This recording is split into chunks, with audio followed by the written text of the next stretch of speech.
back into the body of Narayana. Narayana is one of the expansions of Krishna. And his function is to create or emanate these souls and also the material energy. So the souls who are trapped in the material world go into like a dormant stage within the body of Narayana. And then he goes into a sleep called Yoga Nidra. And this Yoga Nidra, it's as if he becomes inert. But actually he is emanating the creative energy for the material world. See? Where does this energy come from? Where does this material energy come from? It has to come from God, right? And the same with the soul. There's no other place for the soul to come from. So then when Narayan falls asleep, then when does he create another material world? He dreams, and his dream is this world. And then all the beings go into his dream? That's right. See, but when God dreams, it's not like when we dream. You know, if you're having a bad dream and then you wake up, the dream is finished. You see?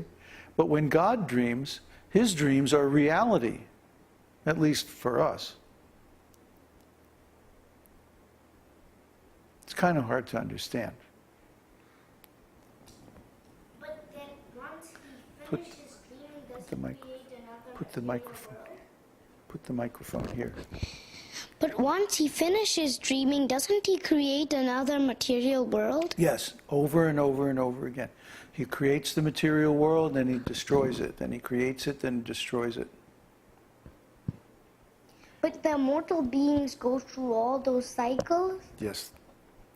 Because they're attached to the material consciousness. See? And when the material world is not manifest, they have no place to perform their material activities. So they just get reabsorbed within the body of Narayana to wait for the next material creation. Oh, so they're also getting a miss out because they never get to go back to the spiritual world. Until they go through this process and attain self-realization. Then they go to the Vaikuntha planets or Goloka Vrindavan in the spiritual world to be with Krishna. Then they never go back to the material world after that. But when they go to the spiritual world, are they still immortal? Of course. In the spiritual world, we can actually realize our immortality, because in the spiritual world, our bodies are eternal, just like we are.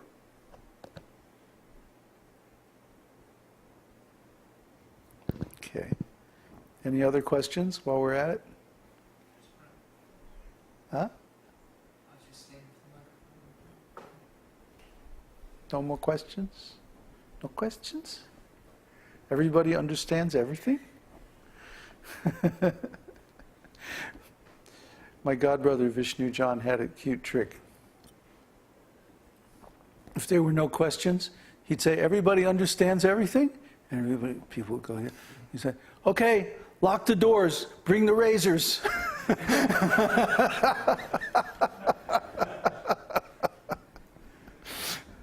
Used to always get a laugh out of the crowd. But anyway, this knowledge, if you understand it nicely, then that's the end of this material existence for you. You can get out of this material world. You can transcend these material problems. Material problems mean, actually, opportunities. You know? I'm sure you've heard this a million times, that the Chinese character for problem also means opportunity, right? Or crisis. Because why? A crisis gives you the opportunity to change something. You see? Just like right now we're having a crisis in the financial world, and soon maybe in government and like that, because people aren't happy with the way that the economy is running. So crisis means that the thing is threatening to collapse, it's threatening to break down. But the opportunity involved is that, oh, now we could put things on a much better footing. We could make a better system. We could replace the old system with one that, works better. So similarly, when we have a problem in life, when we have a crisis in our life, or when something difficult comes, this is actually an opportunity to put our life on a more stable footing, on a stronger basis. For example, if we're in this material world and we're trying to enjoy life and we're trying to get by and like this, and it's so hard, it's so difficult. Maybe we know a little bit about this devotional service, this esoteric teaching, and we want to do something about it. But it's like we're so attached, or we're so deeply engaged in the affairs of the material world that we think we don't have time, or we don't have the energy, or something like that. And then Kṛṣṇa might see that and say, I think I'll give him a little help. And then so he arranges for, the marriage to break up, or you lose your job or your house or something like that. I've seen this happen so many times. Somebody will become a devotee, and then, well, that happened to Kanai Prabhu. That, oops, he became a devotee, and like 2 weeks later, his wife left him. Oh, you want to chant Hare Krishna? Bye.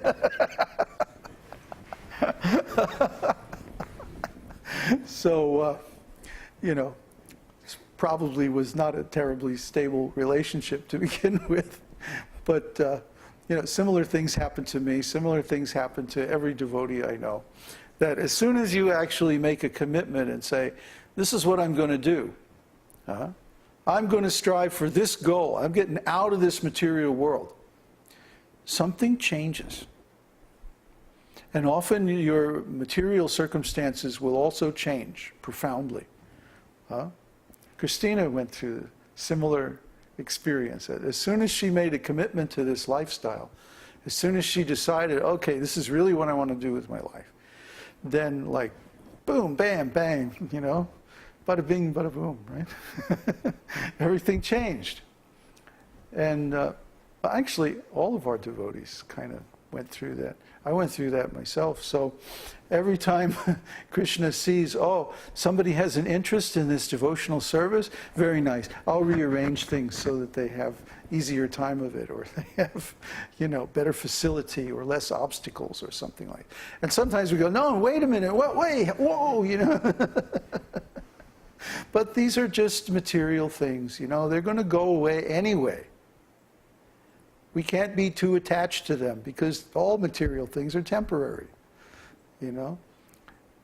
Actually, I'm very, very happy. You know why I'm happy? Because my job is to work myself out of a job. And I've done this again and again. You all know. You've seen it. That I'll get something going, some kind of service or some kind of preaching or something, and then I'll train up one of my devotees or disciples to do it, and then I'll give it to them. And then I have nothing to do. Hare Krishna, Hare Krishna. Oh, I know. Krishna will give me another idea. And then I'll go and do that, right? And expand things a little bit. And then I'll find somebody to take that. Okay? Here, you do this. And then I'm like, Haribol. And this goes on and on. So every time I come up with a new idea, it's like, well, how long is it going to take me to work myself out of this job? Right? So this is my job. And all of the things I do are simply calculated to give opportunities to more and more and more people to actually engage in this process of developing consciousness. This advanced knowledge of consciousness, advanced science of consciousness. So you might say, well, if this was such a great thing, then, why doesn't everybody do it? And the answer is, it's not that easy. You have to be very competent, very intelligent, very pure. Really, the purity thing is the biggest qualification. So like we see that young children very easily start chanting and throw that thing in the swimming pool. we see that young children easily start chanting and start doing other forms of devotional service because they don't have these attachments to this false ego image that, like, oh, I'm Mr. Cool Guy, I don't do that crazy stuff. I do other crazy stuff. I don't do that. So it's much easier for young children to engage in devotional activities because their hearts are relatively pure. They don't have so much background of sinful activities and different kind of nonsense experiences, like we do. I had to go through the 60s and see all that craziness with drugs and rock and roll and all that nonsense politics and anti-war and this and that. That left an impression, and it took some time to get rid of those impressions. What to speak of the materialism, in the family that I grew up in. So if a child grows up in a devotee family, they very easily take up this devotional service. And they get tremendous benefit from that because they have